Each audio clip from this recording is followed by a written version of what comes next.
ఒక నాయకుడి ఆలోచన ఆ ప్రాంత తలరాతను మార్చగలదు. ఒక నాయకుడి ముందడుగు ఆ జాతి భవిష్యత్తును నిర్దేశించగలదు. ఇది రాజకీయ నాయకుడి కథే కానీ వాటిని దాటి చూస్తే మన తెలుగు జాతి తలరాతను మార్చిన కథ, మన గుండె లోతుల్లో నిలిచిన కథ, రేపటి తరానికి చేరాల్సిన కథ, పల్లెటూరు నుంచే ప్రపంచ పటాన్ని సవాలు చేసి మన జెండా పాతిన నికాసైన మన తెలుగోడి కథ. ఇలాంటి చిత్రాన్ని నిర్మించి దర్శకత్వం వహించే అవకాశం రావడం నా అదృష్టం. ఈ చిత్రం ప్రతి తెలుగువాడికి అంకితం. నాన్నా,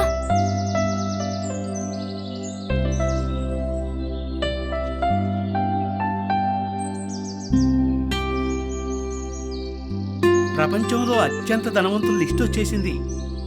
జూకర్బర్గ్, లారీ పేజ్, ఎంతైనా వాళ్ళు గ్రేట్ రా. మీరు కూడా అలా తయారు కావాలరా. They are Jews daddy. ఏంటి వాళ్ళు జ్యూస్ తాగుతారా? అది తెలుసుంటే నేను లీటర్లు తాగేవాడిని కదా. ఒరేయ్, జ్యూస్ అంటే జ్యూస్ కాదురా, జ్యూస్ అనే కమ్యూనిటీ ప్రపంచంలోనే బెస్ట్ బ్రెయిన్ వాళ్ళకే ఉంటుంది, వాళ్ళలోనే ఉంటారు. ధనవంతులు వాళ్లే. ఏంటి వాళ్ళ బ్రెయిన్లో ఏమైనా ఎక్స్ట్రా పార్ట్స్ ఉంటాయా? డాడీ ఏం మాట్లాడుతున్నారు? నాకు ఇది ఎప్పుడో తెలుసు. తెలుగు మీడియం చదువులు చదివితే నాలాగే మిగిలిపోతారు. అందుకే నా పిల్లల్ని తెలుగే చదివిట్లేదు, ఓన్లీ ఇంగ్లీష్. మన భాషను మనం మర్చిపోతే అమ్మను మర్చిపోయినట్టే. మన ప్రాంతాన్ని మనం తక్కువ చేసుకుంటే మన గురించి మన ఉనికిని లేకుండా చేసుకోవడమే. అసలు మన తెలుగువాడి చరిత్ర గురించి మీకేం తెలుసు?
అన్నా ఒకటి ఇవ్వన్నా.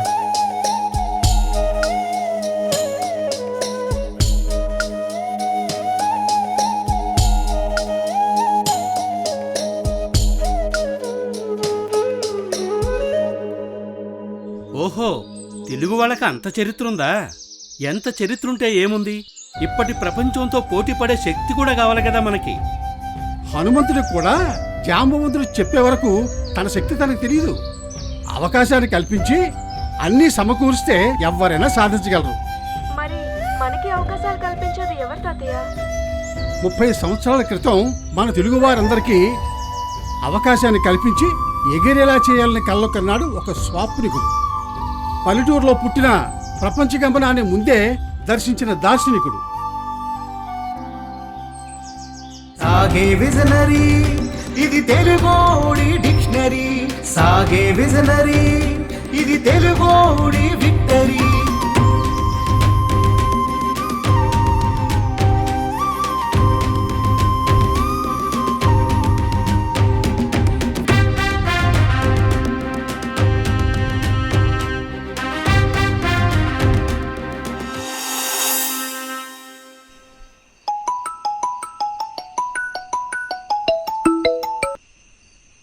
హలో, పొద్దున డిస్టర్బ్ చేస్తావేంట్రా? ఈ టైంలో టీవీ ఏంట్రా? ఏంటి? తెల్లవారుజామునే చంద్రబాబు వాహనాన్ని చుట్టుముట్టిన పోలీసులు, భారీగా మోహరించిన బలగాలు, ఆందోళనకు దిగిన పార్టీ వర్గాలు, శ్రేణులు. ఇంత పొద్దున్నే అరెస్ట్ చేయడం ఏంటి? ఇంతకన్నా టైమే దొరకలేదా వీళ్ళకి? రేయ్, అన్నయ్య ఎక్కడికి వెళ్ళాడు? ఫోన్ చేస్తాను. హలో, అన్నయ్య ఎక్కడున్నా? ఓకే, బాబు గారిని అరెస్ట్ చేశారు కదా, హ్మ్. ఆయన కోసం వెళ్ళారంట. రాష్ట్ర వ్యాప్తంగా టీవీలకు అతుక్కుపోయిన జనం, క్షణక్షణానికి పెరుగుతున్న ఉత్కంఠ, ఆందోళనలో రాష్ట్ర ప్రజానీకం. తీవ్ర ఉత్కంఠ నడుమ చంద్రబాబుని అరెస్టు చేసి విజయవాడ తరలిస్తున్న పోలీసులు, రహదారి పొడుగునా రోడ్ల మీదకు వచ్చిన జనం, ఎక్కడికక్కడే ఆందోళన చేస్తున్న ప్రజలు. రహదారి పొడుగునా ప్రజలు అడ్డగించడంతో కారు దిగి తనే ప్రజలకు సముదాయించిన చంద్రబాబు, దానితో వాహనాలకు దారిచ్చిన ప్రజలు. 24 గంటల తీవ్ర ఉత్కంఠకు తెర. చంద్రబాబును రాజమండ్రి సెంట్రల్ జైలుకు తరలిస్తున్న పోలీసులు. చివరకు తను కట్టించిన జైలుకి తనే వెళ్లనున్న చంద్రబాబు.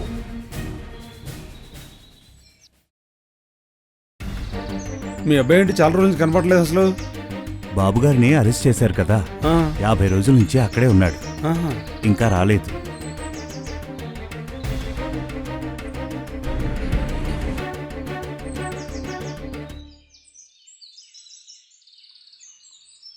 అన్నా ఒక టీవీ అన్న.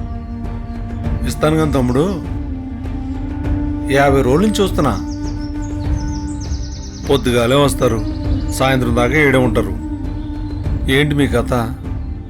ఆయన బయటికి రానివ్వరు, రారు. మీరేం చేద్దాం అనుకుంటున్నారు? ఆయన మీకేమవుతారు చెప్పండి. ఎందుకు బాబు మీకు ఈ కష్టాలు? వెళ్ళిపోండి.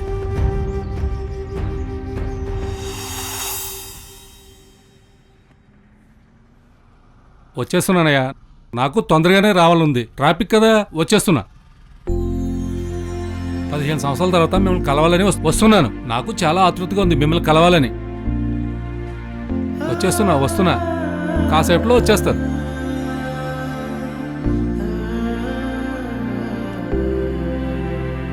పదిహేను సంవత్సరాలు అయిందయ్యా మా ఫ్రెండ్స్ అందరినీ కలిసి. వాళ్ళని చూస్తే ఆశ్చర్యపోతారేమో. అవును సార్, చాలా మారిపోయి ఉంటారు కదా.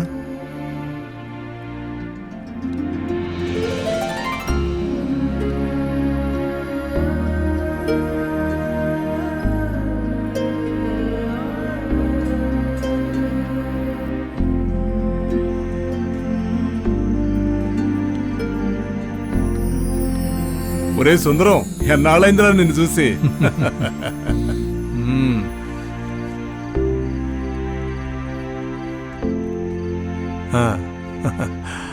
హలో అండి, ఇదిగో మన రంగయ్య. నమస్కారం అండి.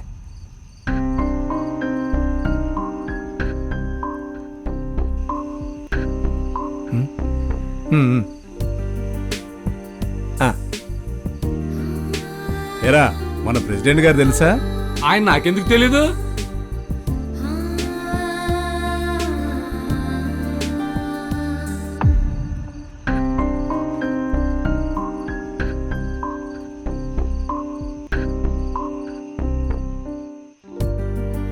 ఏంట్రా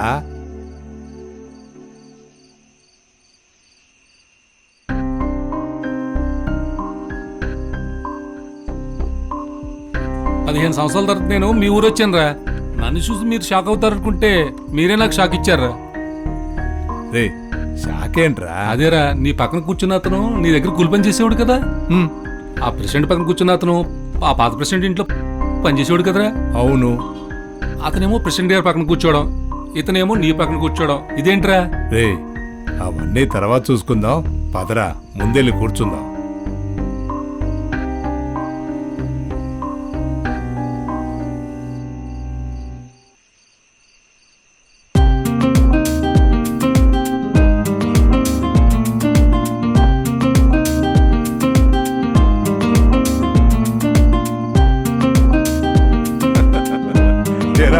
ఆ రోజుల్లో ఇదిగా వీడు గోడలు దూకి మోకాళ్ళు పోగొట్టుకునేవాడు.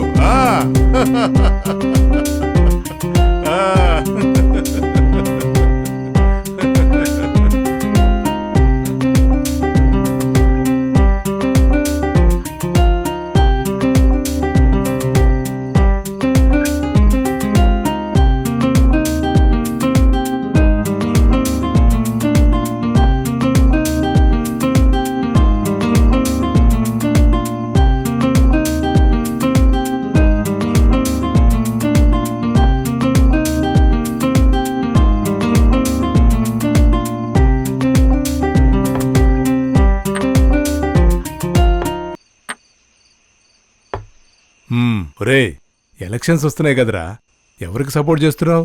అదేంట్రా, మేము ఎప్పుడు కాంగ్రెస్ మనుషులమే. మేము మా నాన్నగారు గత 30 సంవత్సరాలు బట్టి కాంగ్రెస్కే ఓటేస్తున్నాంరా. మేము బాబు గారికి ఎలా ఓటేస్తాంరా? రే చంద్రబాబు నాయుడుకి ఒకసారి ఓటేయచ్చు కదరా. సరేరా, ఆయనకి నేను ఓటేస్తాను. సరే గాని ఒక కరెక్ట్ అని ఒక రీజన్ చెప్పరా. ఆయనకి ఎందుకు ఓటేయాలి? టైం ఎంత అయిందిరా? రాత్రి 1 గంటన్నరా. ఒరే ఒక్కసారి చుట్టూ చూడరా.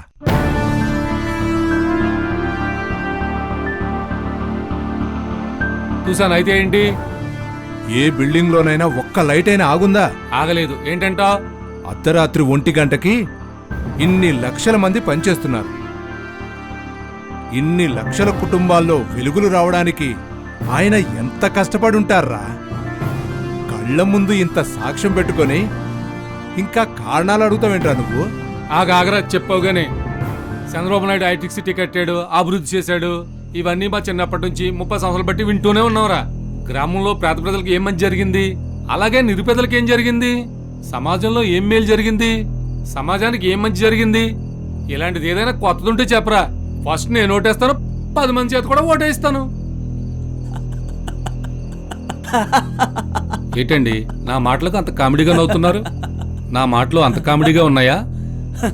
మీరు ఈ గ్రామానికి కొత్తలా ఉన్నట్టున్నారు. నేను ఈ గ్రామానికి చాలా పాత అండి. ఎవర్రా ఇతను? ఆయన రామ్మోహన్ రావు గారని చంద్రబాబు నాయుడు గారి క్లోజ్ ఫ్రెండు. చిన్నప్పటి నుంచి ఇద్దరు కలిసి చదువుకున్నారు. మా ఇంటి పక్కనే ఉంటారు. ఈ పార్టీకి నేనే రమ్మని పిలిచానురా. అలాగా? ఈయన ఆయనకు ఫ్రెండ్ అయితే అయ్యుండొచ్చు. నా మాటలకు ఎందుకు నవ్వుతున్నారా? ఏమండి సుందరయ్య గారు, మీరు ఆయన గురించి మాట్లాడగానే నాకు ఒక్కసారిగా నవ్వు వచ్చింది. ఎందుకంటే మీకులాగే నేను బాబుగారిని వ్యతిరేకిస్తుండేవాడిని.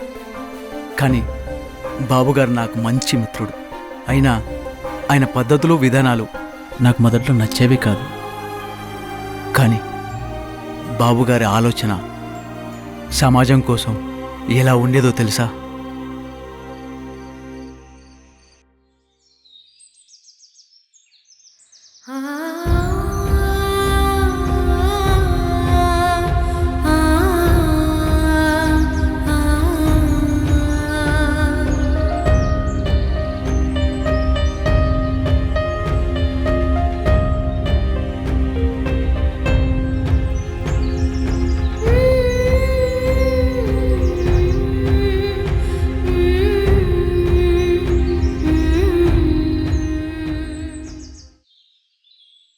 నాన్న నువ్వెందుకు కింద కూర్చున్నావు? నువ్వు వాళ్ళ పక్కన కూర్చోకూడదా? చెప్పు నాన్న.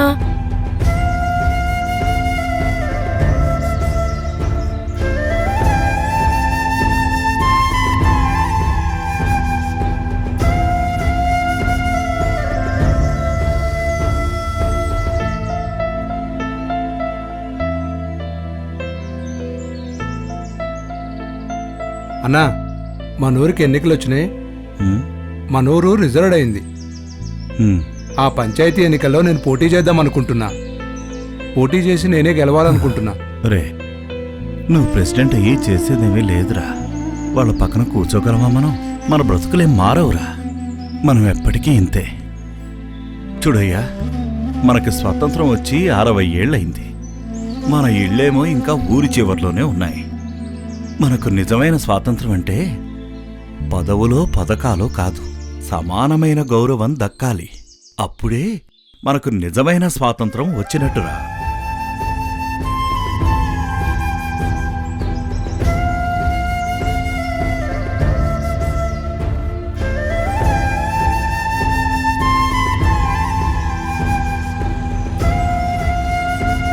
త్వరగా పోనీయండి, ఆఫీస్కి లేట్ అవుతుంది. త్వరగా పోనీయండి, ఆఫీస్కి లేట్ అవుతుంది. ఏం సారు జాబ్ చేస్తారా? అవునయ్యా, దాదాపు అలాంటిదే. స్టేట్కి కొత్త సీఎం వచ్చారు సార్. ఆయన నిద్రపోరు, ఎవరిని నిద్రపోనీరు. పరిగెత్తిస్తున్నాడు సార్ అందరినీ.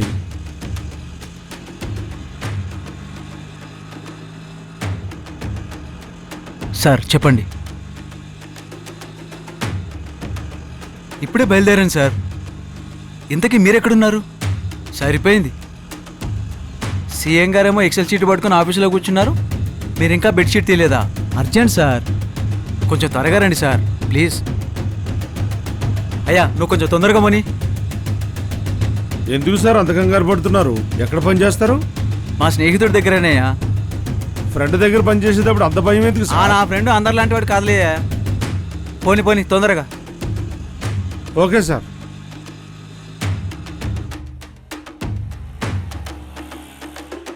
ఎంత అయింది?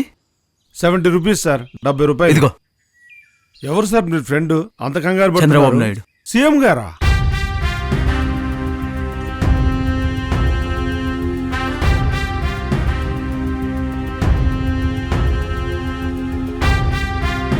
సార్ వచ్చారా? అమ్మో లేట్ అయిపోయింది. ఏమంటాడో ఏంటో.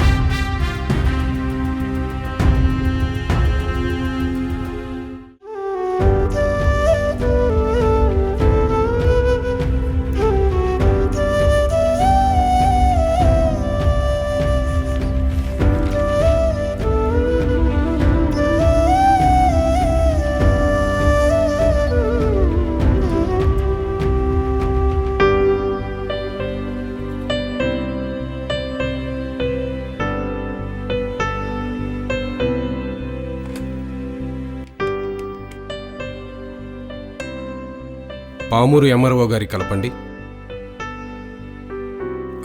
నేను సీఎం చంద్రబాబు నాయుడు మాట్లాడుతున్నాను. ఎంఆర్ఓ గారు, మీ మండలంలో తూర్పు కోడుగుడ్లపాడు అనే గ్రామంలో రైతులకి సకాలంలో ఎరువులు అందట్లేదని ఇక్కడ వార్తల్లో వచ్చింది. వెంటనే అగ్రికల్చర్ డిపార్ట్మెంట్ వాళ్ళతో మాట్లాడి ఆ సమస్యను పరిష్కరించండి. సకాలంలో వాళ్ళకి ఎరువులు అందేలా చూడండి. మరోసారి ఇలా జరిగితే నేను టాలరేట్ చేయను, యాక్షన్ తీసుకుంటాను. ఓకే.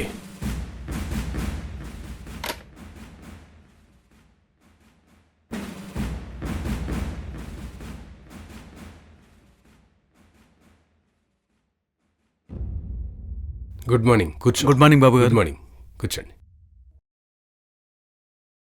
Good morning sir. ఏంటి సార్ ఏదో మార్క్ చేస్తున్నారు? ఓ అవా, ప్రజలకొచ్చే కష్టాల్ని ఆ పేపర్ వాళ్ళు రాయకమానరు. బాబుగారు వాటిని చాలు అయ్యేదాకా వదలరు. ప్రతిరోజు వాటిని నేను ఫాలోఅప్ చేయాలి. రోజు నాకు ఇదొక డ్యూటీ. ఓకే, ఫాలోఅప్ చేసుకోండి. సరే బాబుగారు.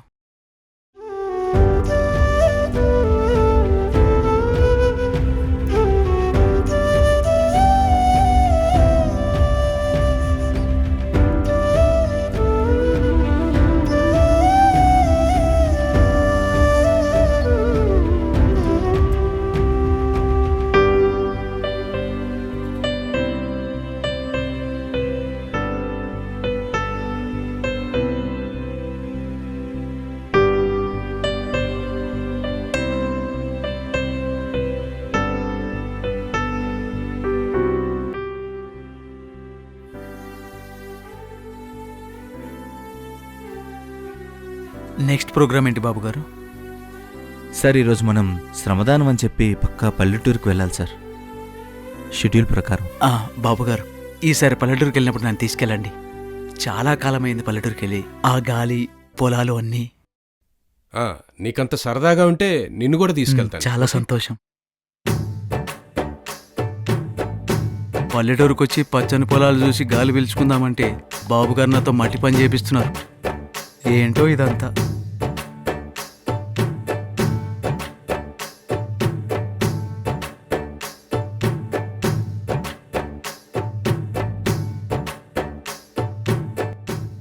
ఓ పెదానా, నేను సీఎం ఫ్రెండ్ని, నాకు పని చెప్తావా నువ్వు?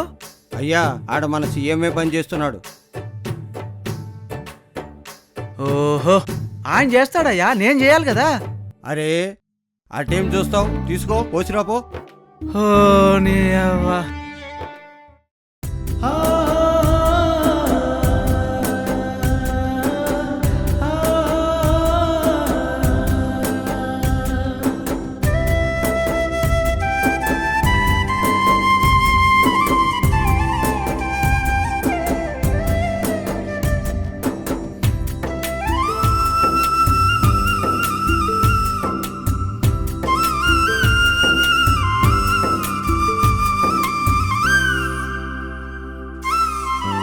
Sir water.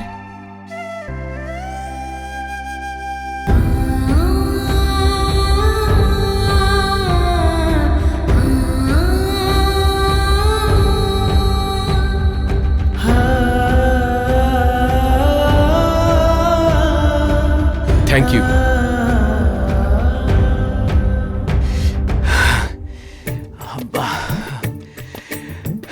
ఏదో పల్లెటూరు చూద్దామని వస్తే ఇక్కడ నాతో పని చేపిస్తుండు. అబ్బా,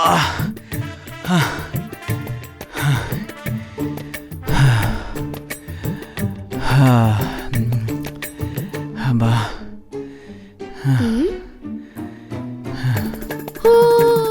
రే రే రే రే రే రే రే రే నా చెప్పులు రా. రే రే రే రే రే ఆగరా. రే రే నా చెప్పులు రా. రే పరిగెత్తిసావు కానీ మంచి ఫుడ్ చూపించావురా. అమ్మా, ఒక్కటి తింటానమ్మా. తినయ్యా. అమ్మా, నేను కొట్టుకెళ్తా. పైసలు ఎక్కడున్నాయ్యా? మీ నాన్న తెచ్చిన డబ్బులన్నీ తాగడానికి తీసుకుపోతున్నాడు. నన్ను ఏడ పొదుపు చేయనిస్తున్నాడు చెప్పు.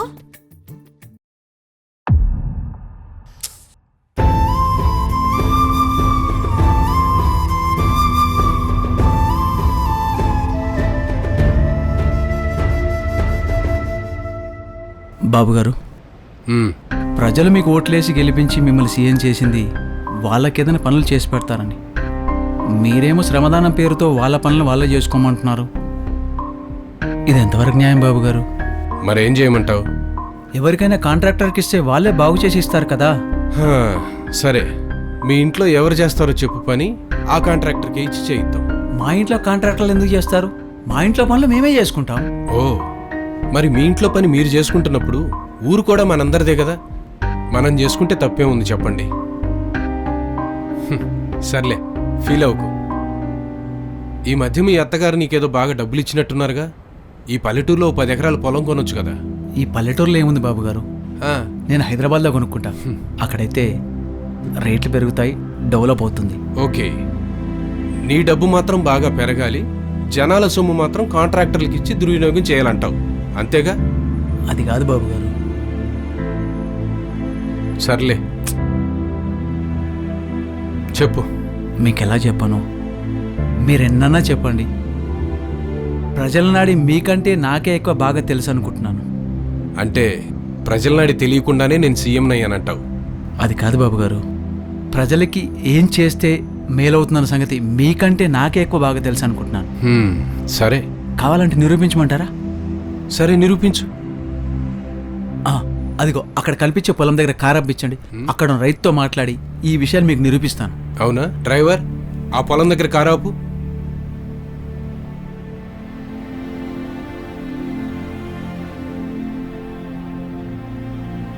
ఇలాగా ప్రజల్ని కష్టపెట్టకూడదు బాబుగారు.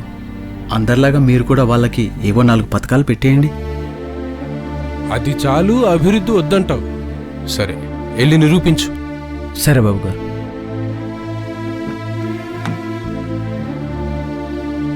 వింటూ ఉండండి బాబు గారు, నేను చెప్పిందే నిజమని 2 నిమిషాల్లో నిరూపిస్తాను. పోయిరా.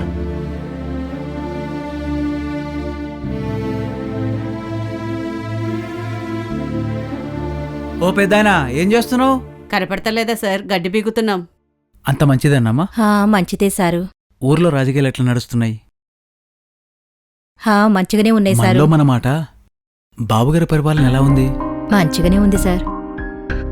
సర్లే గాని, ఇప్పుడు పెన్షన్ 200 ఇస్తున్నారు కదా, 300 ఇస్తే ఓటేస్తావా? ఎందుకేం సార్ 300 ఇస్తే? 300 ఇస్తే బ్రహ్మాండంగా వేస్తాం.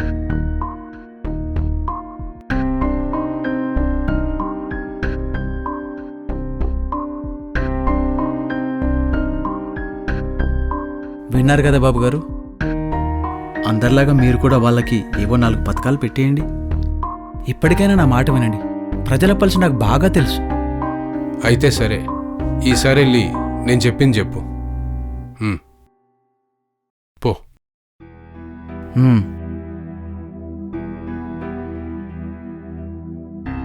ఇదిగో అమ్మా.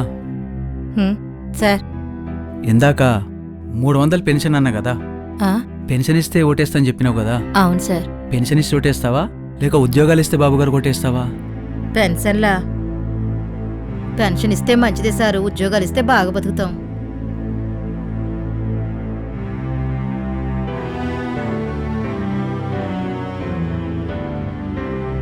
సారు, ఉన్న నీళ్ళన్నీ కడుక్కుంటున్నావు పోతున్నావు.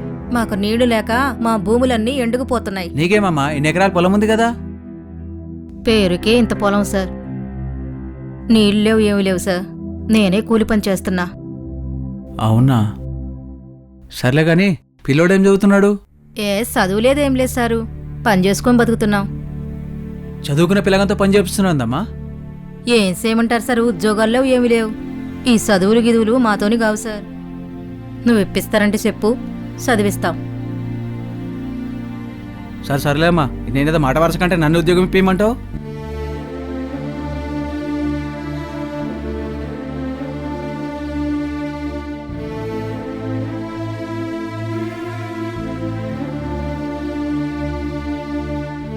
మీరు చెప్పిందే వాళ్ళు చెప్తున్నారు బాబుగారు, మీరు చెప్పిందే నిజమైంది. ప్రజలకు పథకాలు ఇస్తూనే అభివృద్ధి కూడా చేయాలి. మీ ఆలోచన, మీ విజన్ గ్రేట్. వచ్చి కారెక్కు.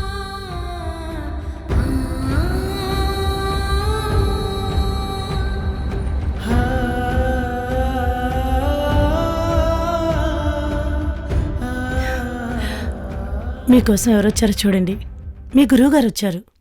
రండి. నమస్కారం గురుగారు. రా బాబు, కూర్చో. నమస్కారం గురుగారు. నేను బాగున్నాను. ఆరోగ్యం ఎలా ఉంటుంది? నా ఆరోగ్యం బాగుంది. బాగున్నాను. మీరెలా ఉన్నారు? అంతా బానే ఉంది. నా మనవరాలు పెళ్లికి మిమ్మల్ని ఆహ్వానిద్దామని వచ్చాను. ఓ, చాలా సంతోషం గురువుగారు. తప్పకుండా మేమందరం వస్తాం. మీరు కూడా రండమ్మా. తప్పకుండా గురుగారు. అంతా బాగుంది కదా? లోకేష్ బాబు ఏం చదువుతున్నాడు? 7th class. 7th క్లాస్కి వచ్చాడా? ప్రజల కష్టాల కోసమే తెలుసుకోవడం కాదు గురుగారు, కొంచెం కొడుకు గురించి కూడా పట్టించుకోమని చెప్పండి. ఈ మధ్య రోజు న్యూస్లో చూస్తున్నాను బాబు, కొత్త కొత్త ఆలోచనలతోటి రాష్ట్రాన్ని అభివృద్ధిలోకి తీసుకెళ్తున్నామని. చాలా మంచిది బాబు, అదే విధంగా ముందుకు సాగు. అంటే నా చిన్నతనంలో అభివృద్ధి అనే పదాన్ని నా మైండ్లో నాటిందే మీరు గురువుగారు. నమస్కారం మాస్టర్. ఏంటి చెప్పు బాబు. అభివృద్ధి మోడల్స్ మీద స్టడీ చేస్తున్నాను, ఒక్కసారి దాని గురించి వివరిస్తారా? అభివృద్ధి అంటే అమెరికా, జపాన్ ఇలాంటి దేశాలు అభివృద్ధి చెంది ఉన్నాయి. మన ఇండియా, మన భారతదేశం ఇప్పుడు అభివృద్ధి చెందుతున్న దేశం. అంటే వాటిల్లో బెస్ట్ మోడల్ ఏంటి మాస్టారు? కోటయ్య, సరే ఇట్రా. చెప్పండి. కోటయ్య, నీకు తెలిసిన వాళ్ళు ఎవరైనా వృద్ధిలోకి వచ్చిన వాళ్ళు ఉన్నారా? ఉన్నారండి. మా ఊర్లో మోహన్ అనే ఆయన పూణే పోయి వ్యాపారం పెట్టి డబ్బులు బాగా సంపాదించారండి. వృద్ధులకు కూడా వచ్చాడండి. పని చూసుకో. అభివృద్ధి అంటే ఒక వ్యక్తి ఆర్థికంగా ఎదిగితే అదే అభివృద్ధి. వృద్ధిలోకి వచ్చినట్టుగా అవుతుంది. ఒక దేశం కానీ మన రాష్ట్రం కానీ రాష్ట్ర వ్యాప్తంగా అందరికీ ఉద్యోగాలు వచ్చి ఉపాధి కల్పించే వాళ్ళని ఉంటే అదే అభివృద్ధి.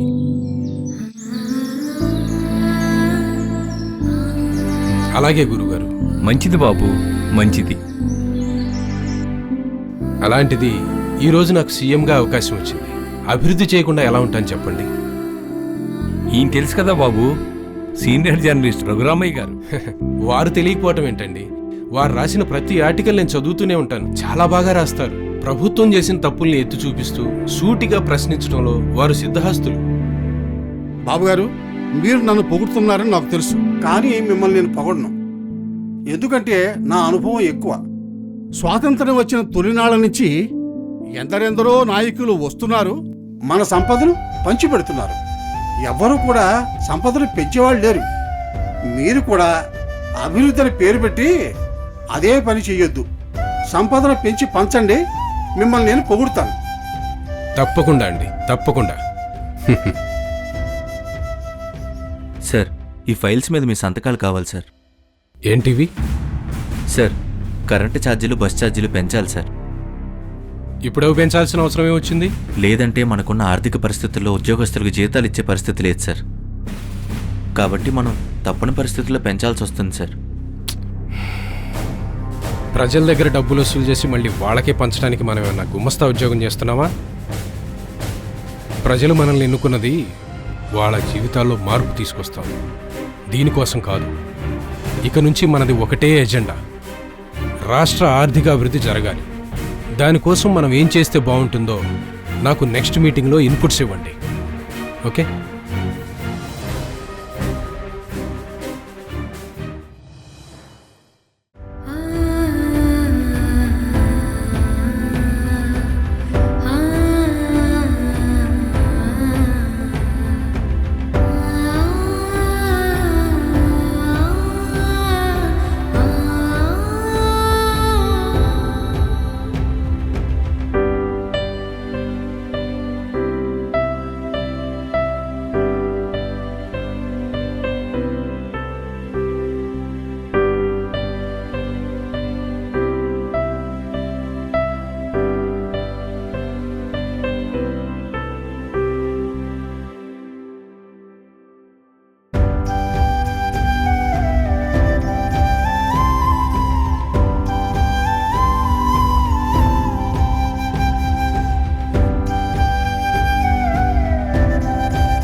ఆదాయం ఎలా పెరగాలో ఆలోచించి రమ్మన్నాను.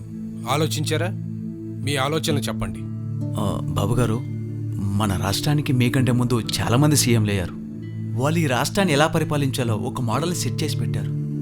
మరి మనం ఎందుకు సరికొత్త ప్రయోగాలు చేయాలి? ప్రజలకు మేలు చేసే 4 పథకాలు ఇవి పెడితే గెలుస్తాం కదా.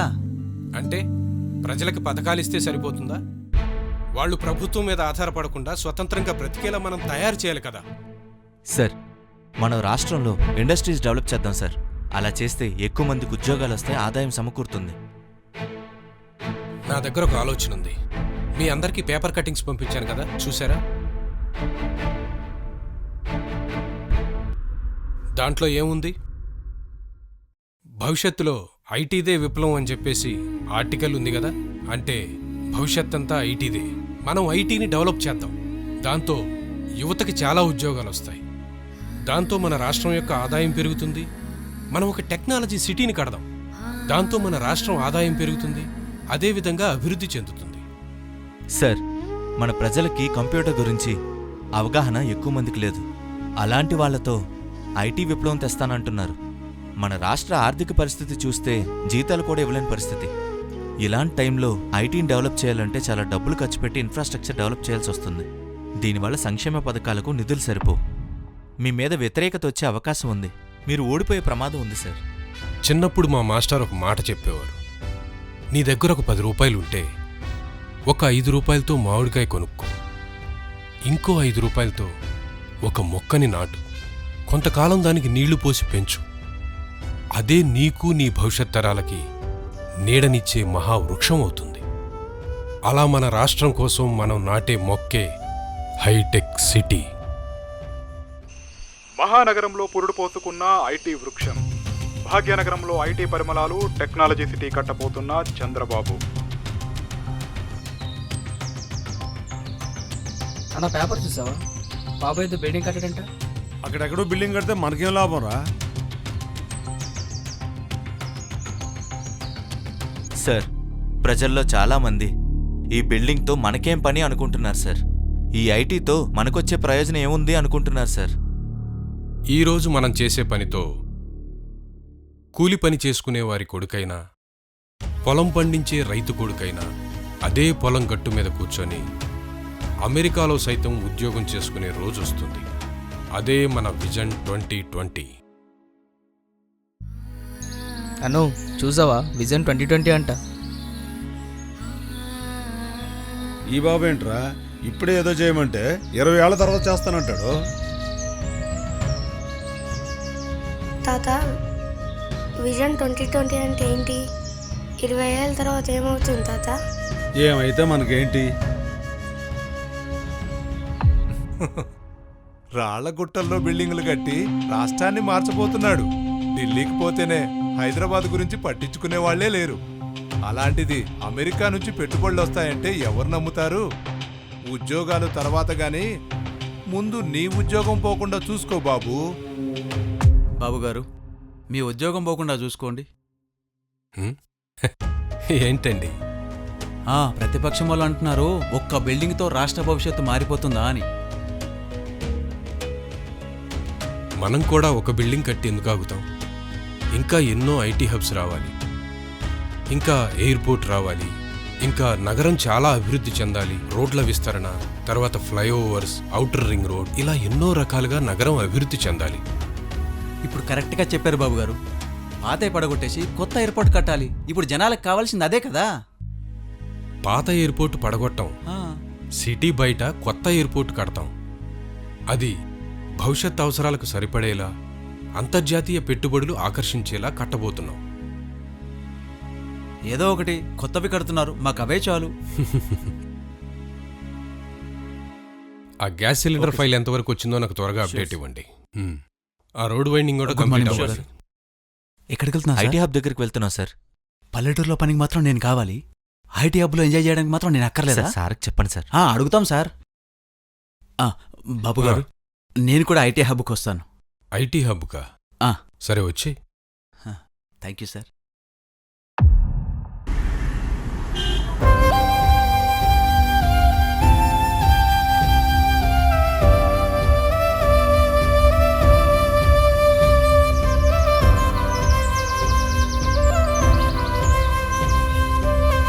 ఐటీ హబ్ అన్నారు, ఎక్కడ చూసినా రాళ్ళ హబ్బులే కనబడుతున్నాయి.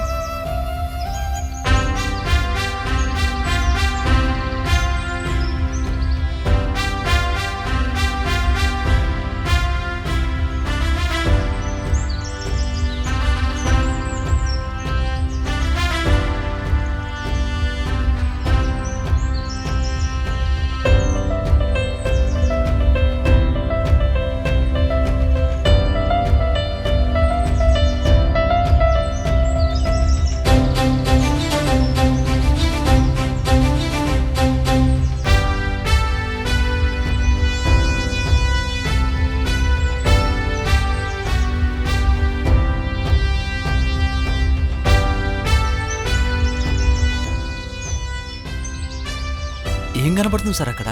మనకేం కనపడదు సార్, అంతా సార్కే కనపడుతుంది. ఏంటి ఇక్కడ? ఈ ప్రదేశం ఐటీ హబ్కి అనువుగా ఉంటుంది. ఇక్కడ టెక్నాలజీ సిటీ కడితే చాలా బాగుంది. హైటెక్ సిటీయా? ఇక్కడే మన కొత్త ఐటీ హబ్ రాబోతుంది.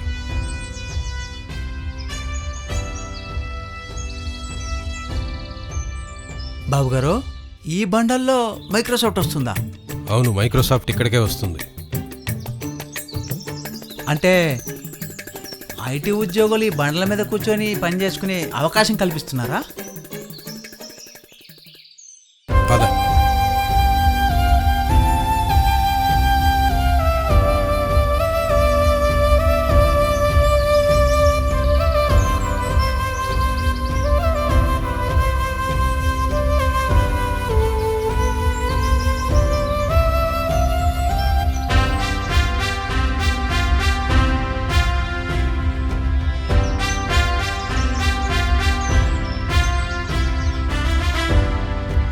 ఇక్కడే ఎయిర్పోర్ట్కి బాగుంటుంది ఈ ప్లేస్. బాబు గారు, ఇక్కడనా?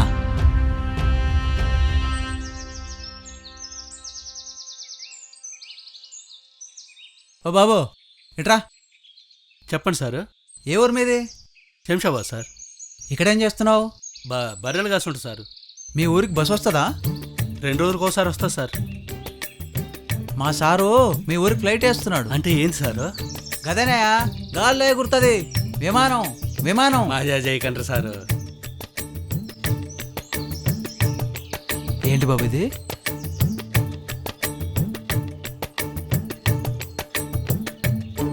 రాళ్ళగుట్టలల్లా ఐటీ హబ్లు అన్నారు, ఈ పిచ్చి బీడు భూములల్లా ఎయిర్పోర్ట్ అంటున్నారు.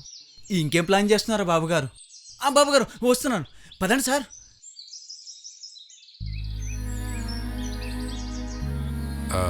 ఆ రోడ్ వైండింగ్ పని ఎంతవరకు వచ్చింది? ప్రజలు భూములు ఇవ్వట్లేదు బాబు గారు. మన భూములు అయితే ఇస్తామా చెప్పండి? దానికి తోడు లోకల్ లీడర్స్, ప్రతిపక్షం వాళ్ళు ప్రజల్ని బాగా రెచ్చగొట్టారు. దాని తర్వాత మా భూములు ఇవ్వమంటే ఇవ్వమని భీష్మించి కూర్చున్నారు. మీరు అర్థం చేసుకుని భూములిచ్చి సహకరించినట్లయితే మేము రోడ్డును వెడల్పు చేస్తాం. దానివల్ల మన సిటీ బాగుపడుతుంది. అర్థం చేసుకుని సహకరించండి. ఏంటి, మా భూములు కావాలా? నీ భూములైతే నువ్వు ఇస్తావా? ఇంకొకసారి భూములంటూ ఇటు వచ్చావో చూసావుగా, జనాలతో కొట్టిస్తా. వెళ్ళో వెళ్ళో.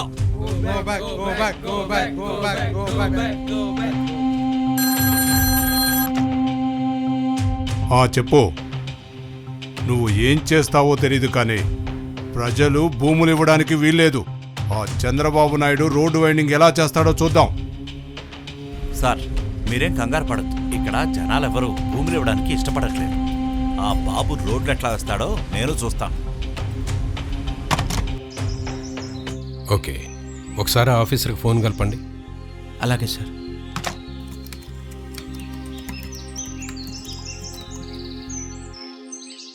హలో, ఒకసారి సీఎం గారు మాట్లాడతారంట. ఆ రోడ్ వైండింగ్లో సమస్య ఏంటి? ఓకే, అయితే నేను చెప్పినట్టు చేయండి. వాళ్ళకి ఇలా ఆఫర్ చేయండి. ఓకే, అప్పుడు వాళ్ళే అర్థం చేసుకుంటారు. ఓకే అన్నా, ప్రజలంతా భూములు ఇవ్వడానికి స్వచ్ఛందంగా ముందుకొస్తున్నారన్న. ఆ కార్పొరేటర్కి చెప్పాను కదా చూసుకోమని. ముందు ఆయనే ఇస్తున్నాడంట భూములు.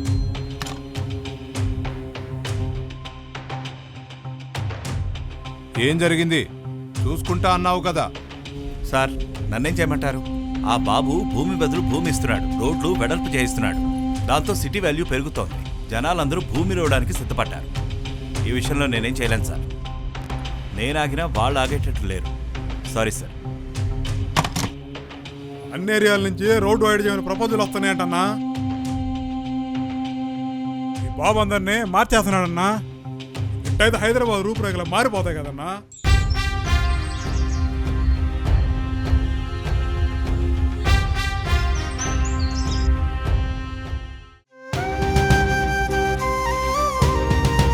ఎగురుతున్న పాలపిట్ట బొమ్మ గీస్తున్నానమ్మా. ఉడమి తల్లి పురుడు పోసిన ఓ శక్తై, తెలుగు నేల తల రాతను మార్చే ఓ యుక్తై, తరాల ప్రశ్నకు ఓ బదులై రుణాల రణముల ఓ గెలుపై ప్రతి ఎత్తుకు నువ్వు నిలువెత్తై ప్రతి అడుగుల నువ్వు ముందడుగై సాగే విజనరీ ఇది తెలుగోడి డిక్షనరీ సాగే విజనరీ. ప్రతి పిల్లవాడు బడికి పోవాలి, అందరికీ చదువు అందాలి. సార్ అందరు చదువుకోవాలని మీరు పలకలు ఇచ్చినా ఆ పలకల మీద రాపించుకొని వాళ్ళ తల్లిదండ్రులు కూడా ఉండాలి కదా సార్. ఈరోజు పిల్లవాడు పలక మీద రాసే రాతలే రేపొద్దున వాళ్ళ తలరాతలు మారుస్తాయి, అసమానతలను దూరం చేస్తాయి. సమాజాన్ని మార్చే శక్తి చదువుకు మాత్రమే ఉంది.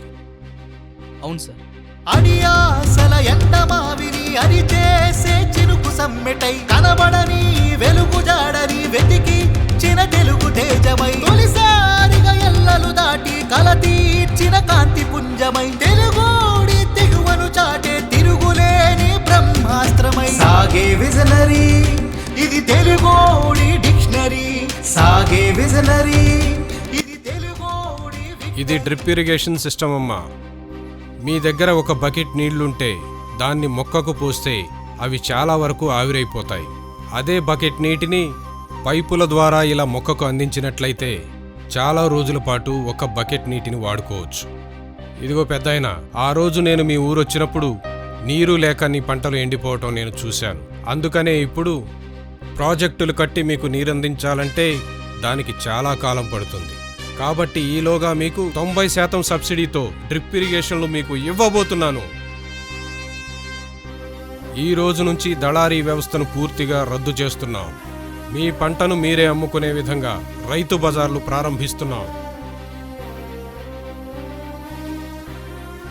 ఇట్రా పెద్దాయన, ఆ రోజు మీ ఊరొచ్చినప్పుడు మీ మనవణ్ణి చదివించకుండా పనికి పంపిస్తుంటే ఎందుకు అని అడిగితే ఉద్యోగాలు ఎక్కడున్నాయి, నువ్వు ఇప్పిస్తావా అని అడిగావు. చూడు పెద్దాయన, నీ మనవడికి నీ మనవడి లాంటి ఎంతోమంది పిల్లలకి నాది గ్యారంటీ, వారి భవిష్యత్తుకి నాది గ్యారంటీ. చదివించు పెద్దాయన. నింగికి నేలకు నిచ్చెన వేసే మేధస్సున్న తపస్వి తాను తాకాలన్నా తపనే ఉంటే తోడై ఉండెను. నిదురలోనే రేపును చూసే కనిలో కాల జ్ఞానే తాను భవితవ్యాన్ని బలంగా నిలిపే భరోసానే తాను. ఎదుగుదలంటే తనదేనంటూ ఎగిరిపడేటి ఎవరెస్ట్ అయినా చేస్తుందా తను నీ వైపు చూసే సాహసమే ఏ రోజైనా. కలలు సైతం కలగనలేని కలలకు రెక్కలు నీ రూపం, కొండలు గుట్టలు సైతం కోరే నీ సహవాసం. పేద బీద భేదం తెంచి చదువులమ్మను ఒడి చిందించి ఆశల సౌదం ఇలకే దించి సమానంగా మీ మానం పెంచే సాగే విజనరీ ఇది తెలుగోడి డిక్షనరీ సాగే విజనరీ ఇది తెలుగోడి విక్టరీ. ఒక అమ్మ కట్టెల పొయ్యి మీద వంట చేస్తూ చాలా ఇబ్బంది పడటం నేను గమనించాను. చాలా బాధేసింది. చిన్నతనంలో మా అమ్మ కూడా అలాగే కట్టెల పొయ్యి మీద వంట చేస్తూ ఎంతో ఇబ్బంది పడేది. ఇక నుంచి ఎవ్వరూ కూడా కట్టెల పొయ్యి మీద ఇబ్బంది పడకుండా ప్రతి ఇంటికి ఒక గ్యాస్ సిలిండర్ ఇచ్చే విధంగా దీపం పథకాన్ని ప్రారంభిస్తున్నాను.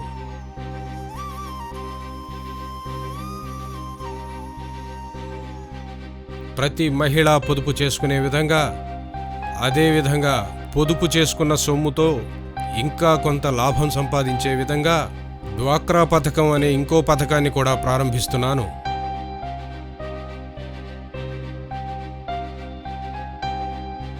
అమ్మ ఎప్పుడూ తన కుటుంబం బాగుండాలనే కోరుకుంటుంది. అలాంటి మహిళను శక్తివంతం చేస్తే ఆటోమేటిక్గా సమాజం కూడా శక్తివంతం అవుతుంది.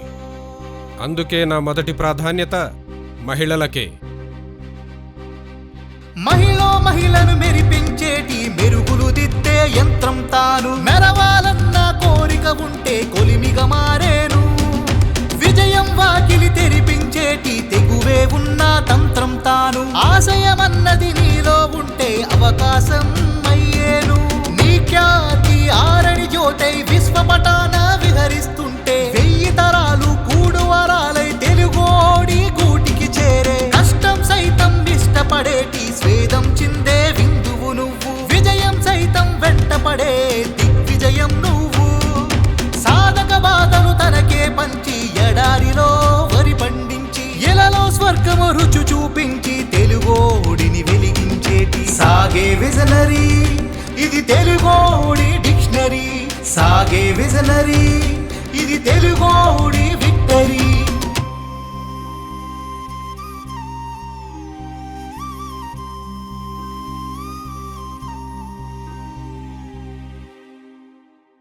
కంగ్రాట్స్ బాబు గారు. సార్, మీ గురించి అందరూ చెప్తుంటే నాకు చాలా సంతోషంగా ఉంది.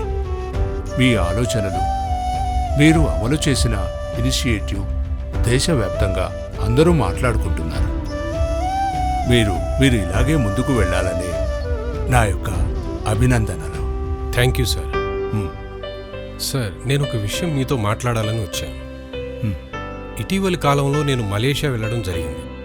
అక్కడ రోడ్ల వ్యవస్థ చాలా బాగుంది. అక్కడ రోడ్ల వ్యవస్థను బాగా అభివృద్ధి చేశారు. పెద్ద పెద్ద రోడ్లు, 4 లైన్స్, 6 లైన్స్ అలా ఉండడం వల్ల ఆ దేశం బాగా అభివృద్ధి చెందింది. ఏ దేశం అభివృద్ధి చెందాలన్నా రవాణా వ్యవస్థ బాగుండాలి. మన దగ్గర కూడా అలాంటి రోడ్లు వస్తే చాలా బాగుంటుంది సార్. బహుత్ అచ్చా హై. రోడ్లు వేయటానికి కూడా మాకు సంతోషమే. అంత ఆర్థిక శక్తి మన దగ్గర లేదు బాబుగారు.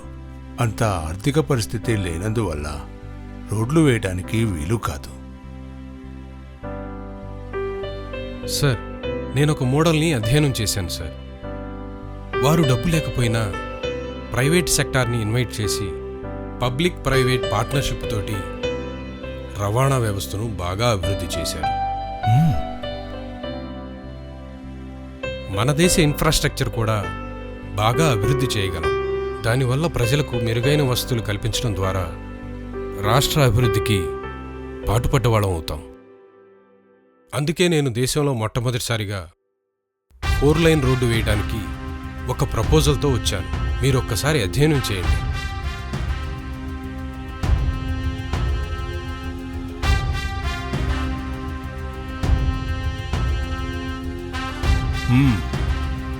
కంగ్రాట్స్ బాబు గారు. Thank you sir. చంద్రబాబు సూచనతో దేశంలోనే తొలిసారిగా 4 లైన్ రోడ్ల వ్యవస్థకు శ్రీకారం చుట్టిన కేంద్రం. బాబుగారు, నాకు ఒక డౌట్. బిల్గేట్స్ అపాయింట్మెంట్ అడిగారు కదా, ఆయన అమెరికా ప్రెసిడెంట్ అపాయింట్మెంట్ అడిగితేనే ఆలోచిస్తారు. అటువంటిది మనకెందుకు ఇస్తారు? మన ప్రయత్నం మనం చేద్దాం.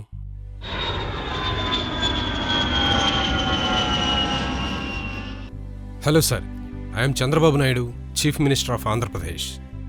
Fine sir, thank you.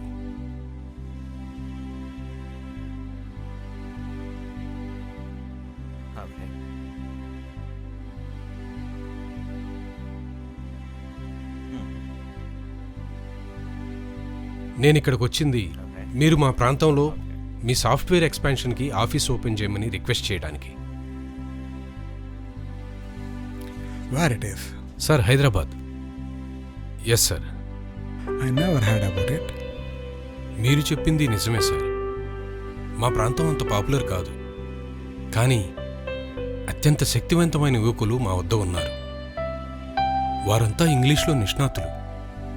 Britishers impact వల్ల ఇంగ్లీష్ బాగా నేర్చుకున్నారు. ఆర్యభట్ట 0 కనిపెట్టింది మావారే కాబట్టి మ్యాథమెటిక్స్లో కూడా నిష్ణాతులు. ఇంగ్లీషు మ్యాథమెటిక్స్ కాంబినేషన్ వల్ల ఇది చాలా డెడ్లీ కాంబినేషన్. వారంతా భవిష్యత్తులో ఐటీని శాసిస్తారు. వారి కోసం రాబోయే 20 సంవత్సరాలు లక్ష్యంగా పెట్టుకొని మేము అనేక కాలేజీలు స్థాపిస్తాం. ప్రతి ఒక్కరికి ఐటీలో శిక్షణ కూడా ఇస్తున్నాం. భవిష్యత్తులో లక్షల మంది ఐటీ ఉద్యోగులు మా ప్రాంతం నుంచి వస్తారు. ఎందుకంటే భవిష్యత్తులో ఐటీనే అందరినీ శాసించబోతోంది. మారబోయే ప్రపంచంలో మా తెలుగువారు అందరికంటే ముందుంటారు. ఆ భవిష్యత్తును దృష్టిలో ఉంచుకొని ఇప్పటి నుంచే ఆ విధంగా ప్రయత్నాలు చేస్తున్నాం. మేము చేసే ఆవిష్కరణలన్నీ మారిపోయే భవిష్యత్తును దృష్టిలో పెట్టుకుని ఉంటాయి. మీరు కూడా భవిష్యత్తును దృష్టిలో పెట్టుకుని ఆలోచిస్తున్నారు. అది ఒక దేశ ఎదుగుదలకు ఎంతగానో ఉపయోగపడుతుంది. ఒక సాధారణ ప్రాంతం నుంచి వచ్చిన మీరు అందరికంటే ముందుగా టెక్నాలజీని అందిపుచ్చుకుని పవర్ పాయింట్ ప్రెజెంటేషన్ ఇవ్వటం నన్ను ఆశ్చర్యపరిచింది. ఇంతలా ఆలోచించడం నన్ను ఇన్స్పైర్ చేసింది. మీలాంటి నాయకులు సమాజానికి అవసరం. నేనంటూ మరొక బ్రాంచ్ కనుక ఓపెన్ చేస్తే అది ఖచ్చితంగా హైదరాబాద్లోనే ఓపెన్ చేస్తాను. ఇది నేను మీకు ఇస్తున్న మాట. మీరు ఇలాగే ఆలోచిస్తూ మీ ప్రజలను ముందుకు నడిపించాలని నా అభినందనలు తెలియజేస్తున్నాను.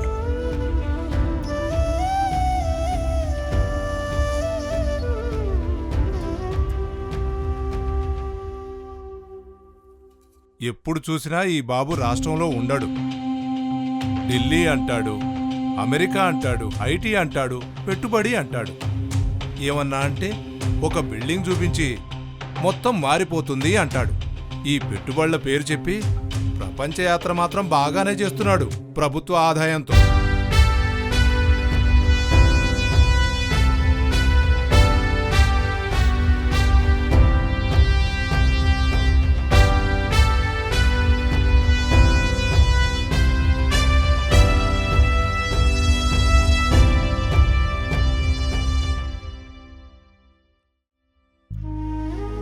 బాబు, మనం అమెరికాకు వచ్చి 1 వీక్ అవుతుంది.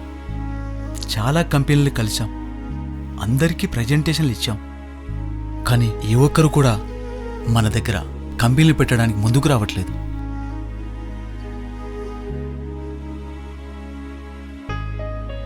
బాధపడకు బాబు, మన దగ్గర ఐటీ కంపెనీలు పెట్టడానికి ఆ సౌకర్యాలు కానీ ఆ విధమైన అభివృద్ధి కానీ ఇంకా జరగలేదు కదా.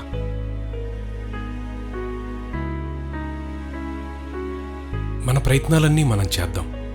మన వంతుగా మనం చేయాల్సినవన్నీ చేద్దాం. మన వాళ్ళు చెప్పిన ఆ మిగిలిన ఆ ఒక్క కంపెనీని కూడా కలిసి ప్రెజెంటేషన్ ఇస్తాను. బాబు, నువ్వు ఒక రాష్ట్రానికి సీఎం, నీ కిందే 1000 మంది పనిచేస్తూ ఉంటారు. అలాంటి నువ్వు ఒక 100 మంది కూడా లేని సీఈఓ దగ్గరికి వెళ్ళి బతిలాడుతూ ఉంటావా? రోజు రోజుకి ఇలా ఎందుకు అయిపోతున్నావు? నిన్ను చూస్తుంటే చాలా బాధగా ఉంది.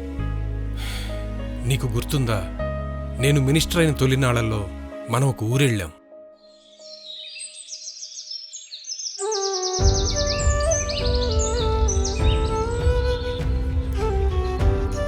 బాబు, రాంబాబు వాళ్ళు ఇల్లు ఎక్కడ? అదిగో అదేనండి.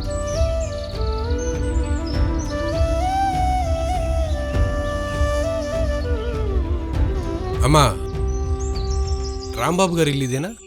ఇదేనండి. మీరెవరు? మేము రాంబాబు స్నేహితులం, కాలేజీలో కలిసి చదువుకున్నాం. రాంబాబు ఎక్కడా?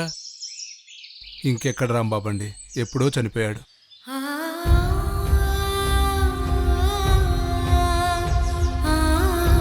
ఇదిగోనండి, ఇతనే రాంబాబు కొడుకు. అసలేమైంది? ఎలా చనిపోయాడు?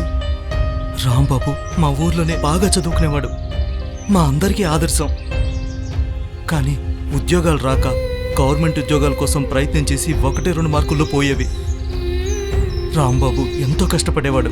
ప్రతి సంవత్సరం గవర్నమెంట్ ఎగ్జామ్స్ రాయటం, 1-2 మార్కులతో ఉద్యోగం రాకపోవడం.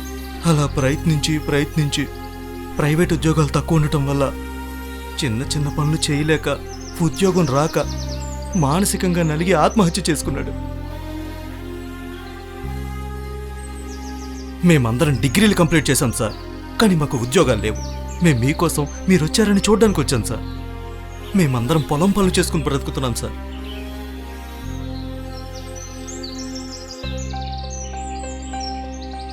మీరు బాధపడకండి, మీకు అండగా మేమందరం ఉంటాం.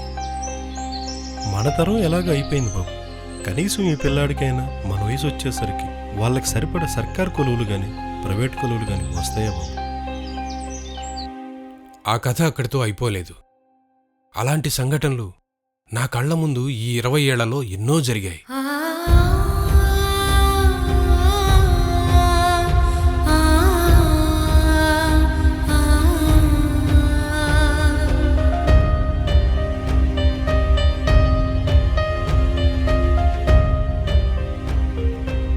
ఆ రోజు నేనొక సాధారణ మనిషిని, ఈరోజు రాష్ట్రానికి ముఖ్యమంత్రిని.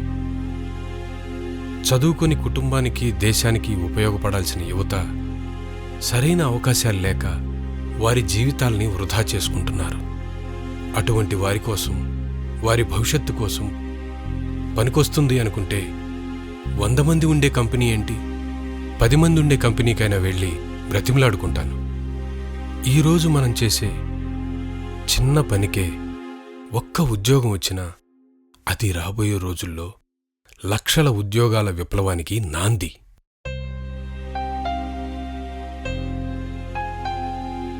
We are from Hyderabad. మేం మా ప్రాంతంలో ఐటీ అభివృద్ధికి ఎన్నో చర్యలు తీసుకుంటున్నాం. భవిష్యత్తులో మా ప్రాంతం IT సామ్రాజ్యంగా మారబోతోంది.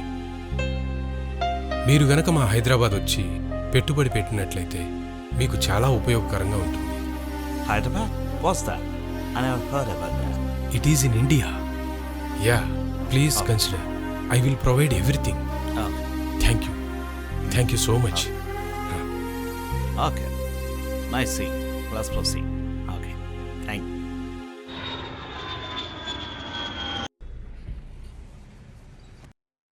Good morning sir. Good morning. మీ కష్టం ఫలించింది సార్. మంచి ఫలితం వచ్చింది. ఇప్పుడే మైక్రోసాఫ్ట్ నుంచి మెయిల్ వచ్చింది sir. They have accepted for the branch in Hyderabad. దానికి సంబంధించిన డాక్యుమెంట్స్ అన్నీ ఇందులో కంప్లీట్గా ఉన్నాయి సార్. దీనికి సంబంధించిన mails and acceptance letter sir. మీరు అనుకున్నంత సాధించారు సార్. ఎక్కడో ఉన్న మైక్రోసాఫ్ట్ని హైదరాబాద్కి తెప్పించారు సార్.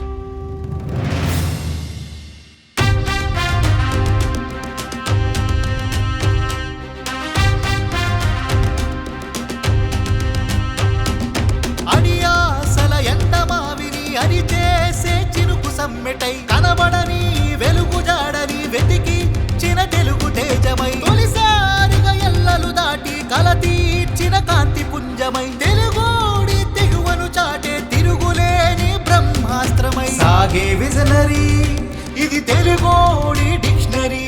సాగే విజనరీ ఇది తెలుగోడి విక్టరీ. మొత్తానికి బాబుగారు అనుకున్నంత పనిచేశాడు. ఈ హైదరాబాద్ వైపు ప్రపంచం అంతా చూసేలా చేశాడు. అన్నా, ఆయనకి IT man of India award ఇచ్చారు. నేషనల్ మీడియా మొత్తం ఆయన వైపే చూసేలా చేశాడన్నా. ఆయన అంత స్పీడ్గా పోతుంటే ఆపేది ఎలాగన్నా? ఆయుధాన్ని పట్టుకున్న వాడిని ఎలాగైనా పట్టుకోవచ్చు, కానీ ఆలోచనని ఆయుధంగా మార్చిన వ్యక్తిని ఎలా పట్టుకోగలం?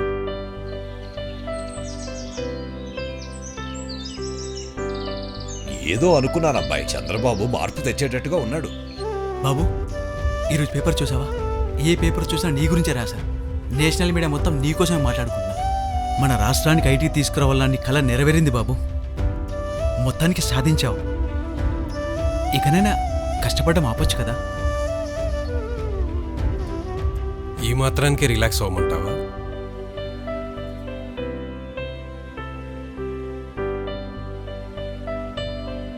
పద.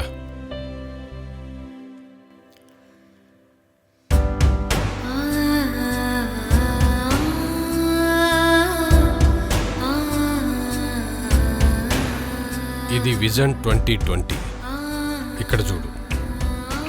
రాబోయే 20 ఏళ్లలో మన ప్రాంతం ప్రపంచానికే గమ్యస్థానంగా మారాలి.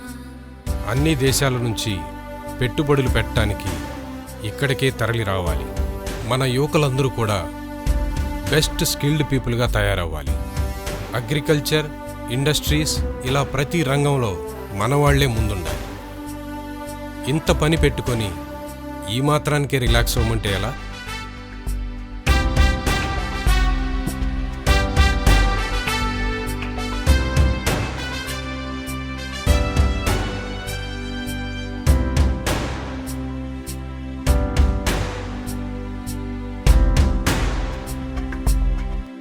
అంటే రాబోయే 20 ఏళ్లలో మన ప్రాంతం ఇలా మారబోతుందా? హైదరాబాద్ ఇలా ఉండబోతుందంటే నాకు చాలా ఆశ్చర్యంగా ఉంది బాబు.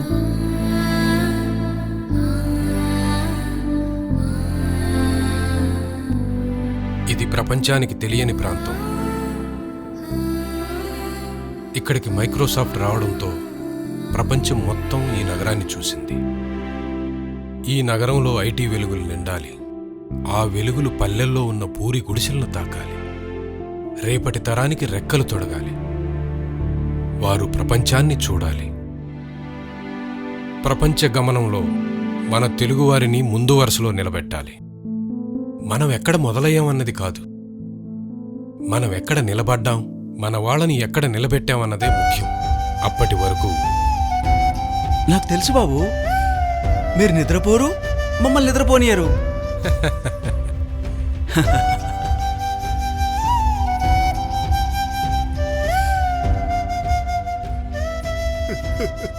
ఏం రంగయ్య? క్షమించండి అయ్యా.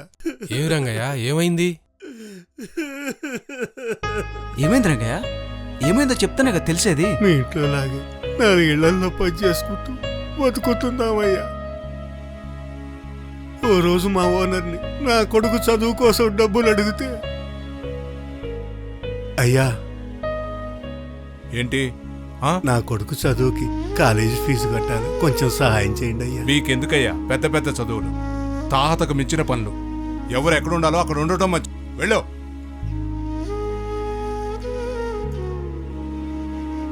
నీ తాహత మించిన చదువులు ఎందుకు, ఎవరెక్కడ ఉండాలో అక్కడే ఉండాలన్నాడయ్యా. ఆ రోజు నుంచి మా తలరాత ఇంతే అని బతుకుతున్నావయ్యా.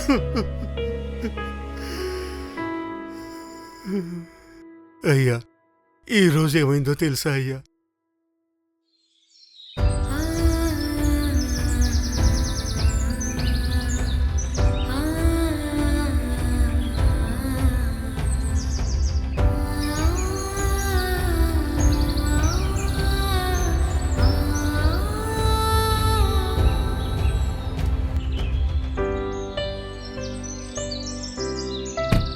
ఒరే రంగయ్య, నువ్వేంట్రా ఇక్కడ?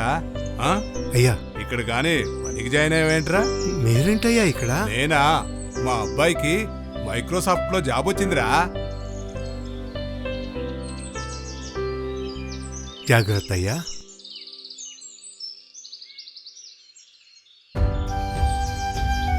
ఎవరు ఎక్కడ ఉండాలో అక్కడ ఉండటం మంచిది. వెళ్ళు. నా కొడుకు కూడా మైక్రోసాఫ్ట్ లో ఉద్యోగం వచ్చి సార్.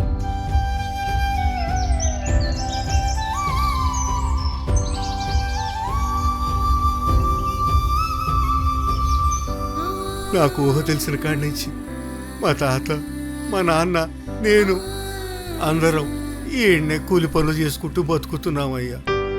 కానీ ఈరోజు నా కొడుకుని మా ఓనర్ గారి కొడుకుతో కలిసి కూర్చొని పనిచేసేలా చేశారయ్యా.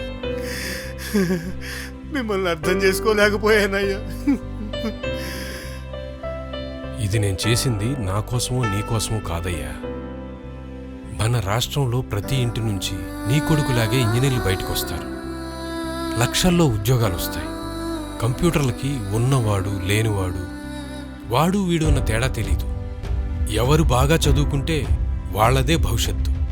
అలాంటి మంచి భవిష్యత్తుని ప్రతి కుటుంబానికి ఇవ్వాలన్నదే నా సంకల్పం. అలా మన రాష్ట్రాన్ని తయారు చేయాలన్నదే నా లక్ష్యం.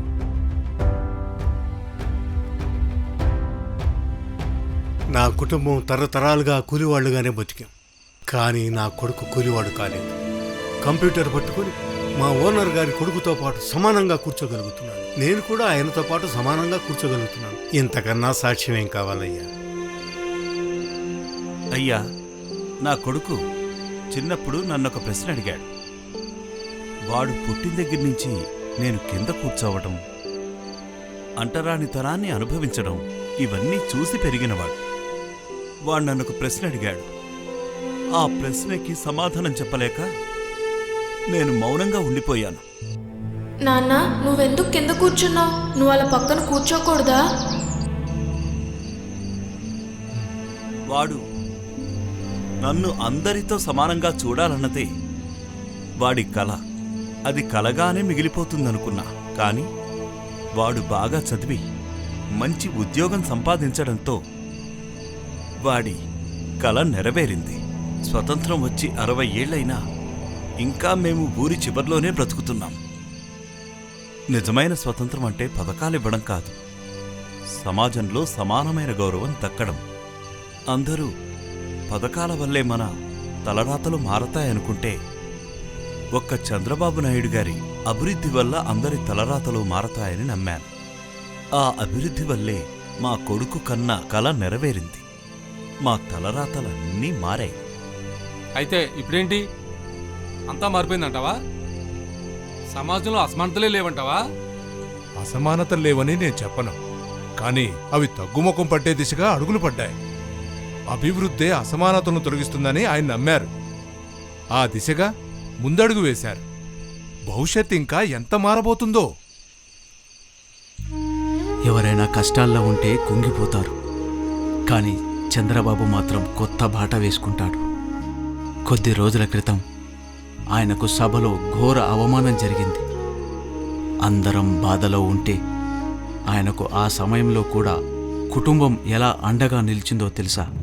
సభలో బాబు సతీమణికి ఘోర అవమానం, తీవ్ర మనస్తాపానికి గురైన బాబు మీడియా ముందే కంటతడి. మునుపెన్నడూ చూడని ఘటనలు సభలో చోటు చేసుకోవడంతో విస్తూపోయిన రాష్ట్ర ప్రజలు. ఆడబిడ్డను అవమానిస్తే ఏ రాజ్యం బాగుపడదు. అంత గొప్ప మనిషిని అవమానించారు, ఎంత బాధపడుతున్నారో ఏమో పాపం.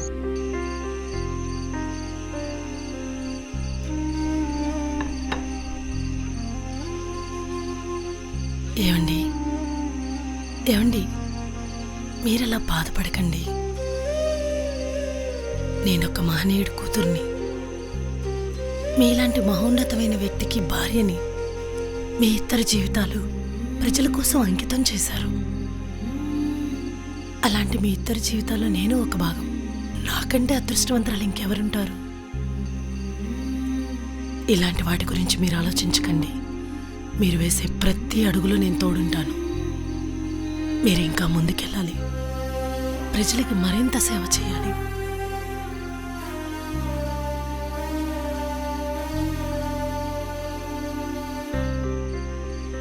అక్రమంగా అరెస్ట్ చేసి జైల్లో పెడితే అంత కష్టంలో సైతం ఆయన ఏమన్నాడో తెలుసా? 1 కాదు 2 కాదు 30 రోజులు గడుస్తున్నా ఇంకా జైలులోనే చంద్రబాబు. ఆయన ఆరోగ్యంపై తీవ్ర ఆందోళనలో రాష్ట్ర ప్రజానికం. ఈ వయసులో మీరిన్ని కష్టాలు, అవమానాలు భరించాలా అన్నా?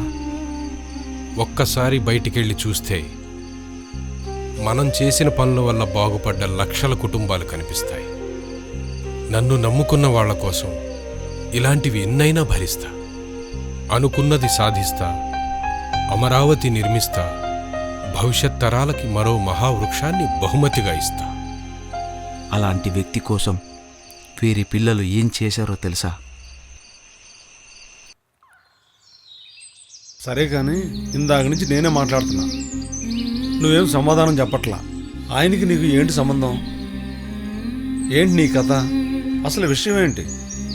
చిన్నప్పుడు ఒక పుస్తకం మీద విజన్ 2020 అని చూసినా అన్న. 20 ఏళ్ల తర్వాత ఏమైతుంది నాయన అని అడిగితే 20 ఏళ్ల తర్వాత ఏమైతే మనకెందుకురా అన్న నిండు. కానీ ఎక్కడో ఊళ్ళో ఉండిపోవాల్సిన నేను ఇక్కడ సిటీకి వచ్చి మంచి ఉద్యోగం చేసుకుంటున్నాను.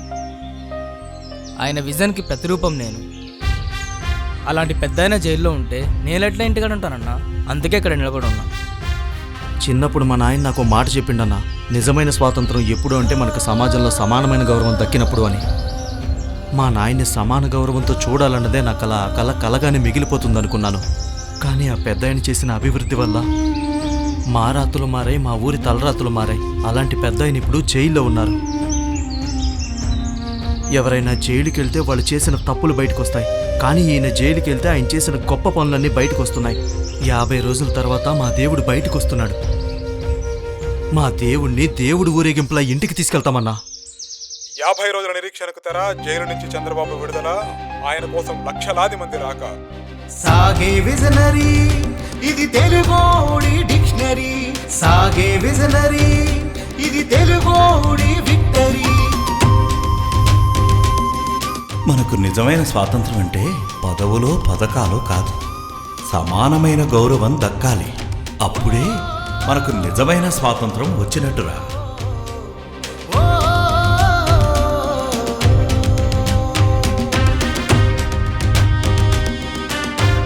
నా కొడుకు కూడా మైక్రోసాఫ్ట్లో ఉద్యోగం వచ్చి సార్.